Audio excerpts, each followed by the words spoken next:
మేడ్చల్ జిల్లా Jawahar Nagar police station పరిధి దమ్మాయిగూడలోని సాయి సిద్ధార్థ నగర్ కాలనీలో భారీ చోరీ జరిగింది. నిన్న మధ్యాహ్నం సిద్దిపేటలో ఫంక్షన్ ఉండడం వల్ల రవీందర్ తన కుటుంబ సభ్యులతో కలిసి ఊరికి వెళ్లాడు. తిరిగి ఇంటికి వచ్చేసరికి మెయిన్ డోర్ బ్రేక్ అయినట్టుగా గుర్తించారు. చోరీ జరిగిందని గుర్తించిన కుటుంబ సభ్యులు పోలీసులకు సమాచారం అందించడంతో ఘటనా స్థలానికి చేరుకొని దర్యాప్తు చేస్తున్నారు జవహర్ నగర్ పోలీసులు. కాగా 30 తులాల బంగారం ఆభరణాలు, 6 లక్షల రూపాయల నగదు, 50 తులాల వెండి ఎత్తుకెళ్లారు దొంగలు.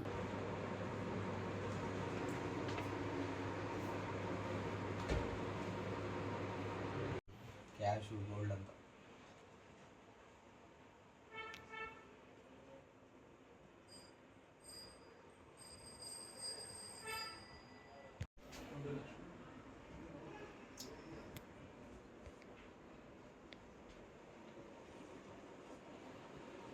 సార్ మా బావ.